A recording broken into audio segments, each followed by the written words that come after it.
Un clásico es un clásico porque, a pesar del tiempo, siempre tiene algo que decir. Sin importar el tipo de medio, libros, pinturas o películas, los clásicos nos permiten descifrar y discutir lo que nos hace humanos. Y pienso que el cine de Luis Estrada merece la etiqueta de clásico. Estoy hablando, claro, de la pentalogía que conforman La Ley de Herodes, Un Mundo Maravilloso, El Infierno, La Dictadura Perfecta y Que Viva México. Estas sátiras sobre el universo mexicano no son geniales solo por la calidad del reparto o los guiones, o por su humor crudo y, para no pocos, vulgar. La cualidad de clásico o paradigmático radica en que, a pesar de la superficie satírica y sosa, se esconde un propósito muy noble e interesante que va más allá del entretenimiento. Estas películas no son solo un intento de reflejar y descubrir la identidad cultural mexicana. Me atrevería a decir que son casi un ejercicio pedagógico. Es decir, la pregunta que estos largometrajes intentan responder no es únicamente ¿quiénes somos los mexicanos?, sino también ¿por qué nos pasa lo que nos pasa? Si consideramos nuestra larga historia de derrotas y desilusiones como país, tanto en la política como en contextos modernos y hasta deportivos, es fácil ver que los mexicanos estamos quizá demasiado familiarizados con la emoción y la anticipación de grandes momentos de victoria, solo para después desilusionarnos y sentirnos derrotados ante el enorme peso de la realidad. Frente a la pregunta ¿por qué estamos como estamos?, Luis Estrada no se limita en señalar a los políticos y a las decisiones de unos cuantos poderes fácticos como grandes responsables, sino que va más allá y nos responsabiliza a todos los mexicanos.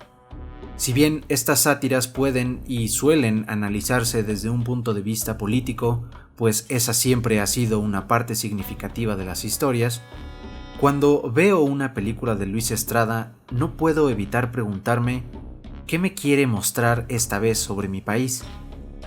Pues bien, creo que si analizamos todas sus películas como un conjunto, podremos encontrar algo así como una respuesta a estas cuestiones.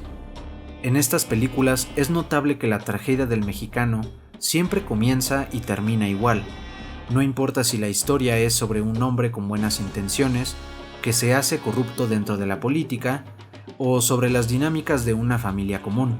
Parece que el director está intentando dibujar un comentario sobre nuestra forma de ser como mexicanos, como si, a pesar de la variedad de los contextos históricos, la verdad incómoda fuera siempre la misma. Una de las razones por las que esto es claro es que todas las películas presentan una estructura cíclica expresada con un vínculo entre la primera y la última escena, ya sea por los tópicos de la película, los personajes o por el tiempo y el lugar.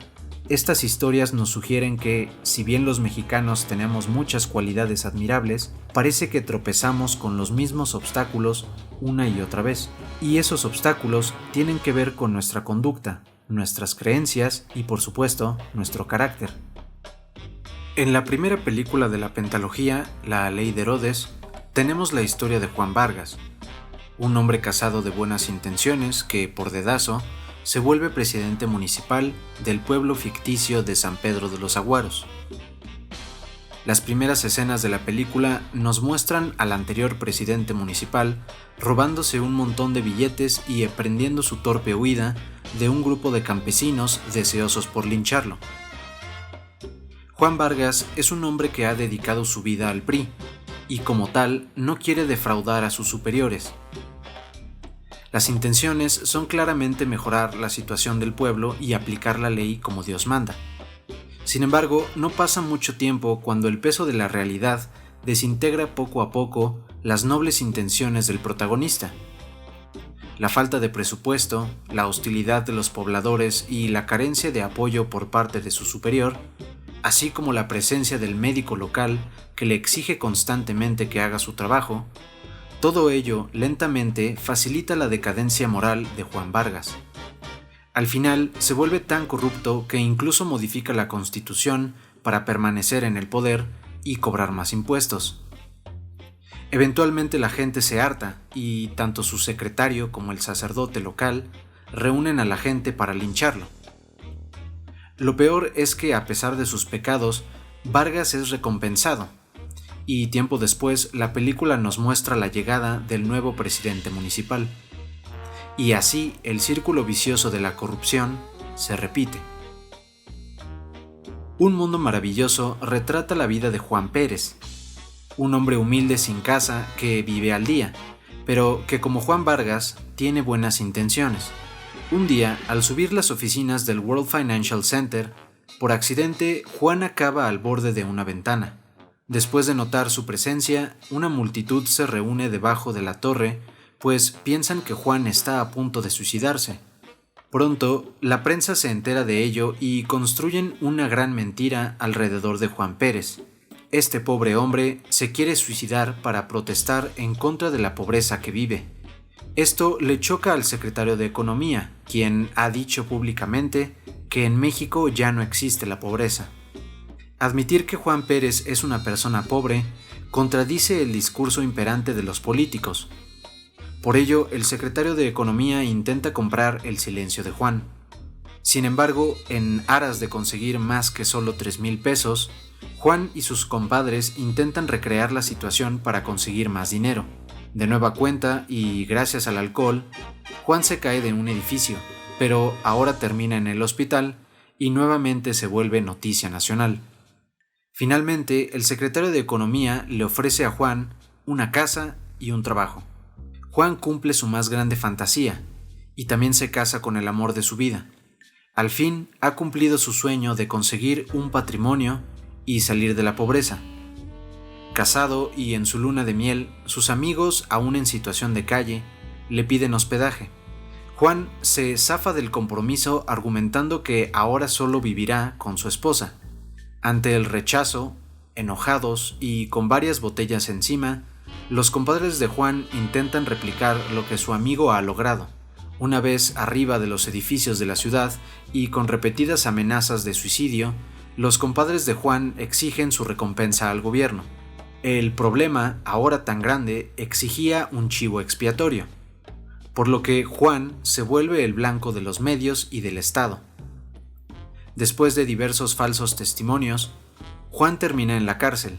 Al salir, vuelve a la misma situación de calle junto a sus compadres. Juntos y cansados de su situación, planean vivir como ricos, aunque sea una noche. De modo que desviven a la única familia que ayuda a Juan en su travesía y se apoderan de su casa. Así, el círculo vicioso de la desgracia y la pobreza se repite. El infierno cuenta la historia de Benjamín Hernández, alias el Beni, quien deja a su madre y a su hermano menor para migrar a los Estados Unidos en busca de mejores oportunidades. 20 años después, Beni regresa con las manos vacías y descubre que su hermano ha muerto en una situación extraña por involucrarse con el narco. Beni conoce a su sobrino y a la viuda de su hermano y promete sacarlos de la pobreza. Pero la situación en el pueblo no puede ser peor. Sin importar lo que digan los políticos en turno, la situación de violencia ha empeorado y no hay trabajo en ningún lugar. Es así como Beni, con un poco de ayuda de su amigo, el Cochiloco, sigue los pasos de su hermano y se integra al grupo criminal de los Reyes. Con el dinero que Beni gana, él y su familia comienzan a disfrutar una vida de lujos. Pero la fantasía no tarda en desmoronarse, pues la rivalidad con el grupo de los Panchos ha hecho del territorio un verdadero infierno.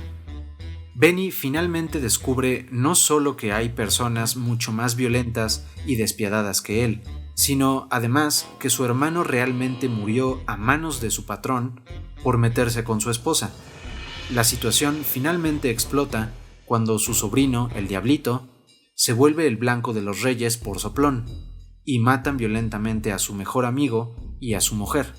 El Beni se sacrifica cometiendo un último acto de venganza en contra de su antiguo jefe, que ahora es presidente municipal. La escena final de la película nos muestran al sobrino, el Diablito, asesinando al miembro de los Panchos que ha matado a su tío. El círculo vicioso de la violencia se repite. La dictadura perfecta es una crítica al gobierno del llamado Nuevo PRI, que llegó a la presidencia con Enrique Peña Nieto, y a la compleja y corrupta alianza entre el oficialismo y los medios de comunicación. En una reunión con el embajador de los Estados Unidos, el presidente de la República Mexicana realiza comentarios vergonzosos y las redes sociales se encargan de manchar su reputación y la de su partido.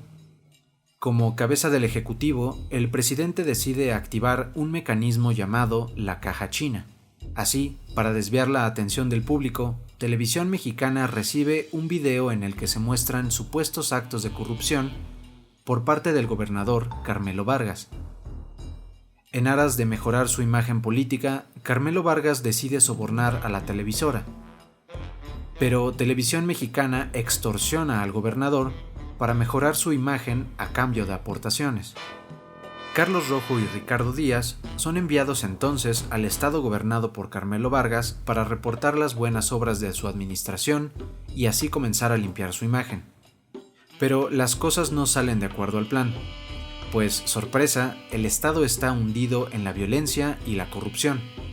Además, Agustín Morales, líder de la oposición, es víctima de un intento de asesinato dentro del Congreso, y por esta razón, TVMX decide buscar con desesperación una noticia que sirva como la mejor de las distracciones. Es así como Ana y Elena Garza, dos niñas gemelas, son secuestradas ante el descuido de su nana. La Procuraduría de Justicia del Estado se entera de esto, y TVMX toma la noticia para exprimirla lo más que se pueda. Los padres de las gemelas son obligados a firmar contratos de exclusividad con la televisora, y la noticia se convierte en la distracción perfecta junto con la novela Los pobres también aman. Con las fuerzas del Poder Ejecutivo, Televisora Mexicana arma un montaje para mostrar el supuesto interés del gobernador en traer a las gemelas sanas y salvas, y así limpiar su imagen de una vez por todas. Después del conflicto principal de la cinta, TVMX entrevista al presidente Peña Nieto sobre el precio de la canasta básica, y nuevamente es capturado haciendo comentarios clasistas y vergonzosos, que, por cierto, sí dijo realmente. Y es durante esta secuencia donde nos muestran que, gracias a los errores de los políticos, la maquinaria de la caja china es puesta en marcha otra vez. En la toma final, Carmelo Vargas se vuelve presidente. El círculo vicioso de los errores, las mentiras y la manipulación comienza de nuevo. Que Viva México es, como lo ha dicho el mismo Luis Estrada, la película más ambiciosa de su carrera, y con justa razón, pero su ambición no viene necesariamente del tamaño de la producción o el reparto de la cinta. Personalmente creo que es su película más ambiciosa porque de toda la pentalogía es la que mejor ha retratado nuestro perfil cultural. Y la razón de ello es porque no necesariamente se concentra en el oficialismo. Que Viva México logra sintetizar muchos de los elementos de sus antecesoras, pero los expresa dentro de las dinámicas de una familia. Escenario donde el drama del mexicano se manifiesta, quizá con mayor crudeza. Pancho Reyes es un hombre de familia de clase media alta. Obsesionado por cumplir las expectativas de su jefe y las aspiraciones económicas de su esposa, un día Pancho recibe la mala noticia de que su abuelo ha muerto.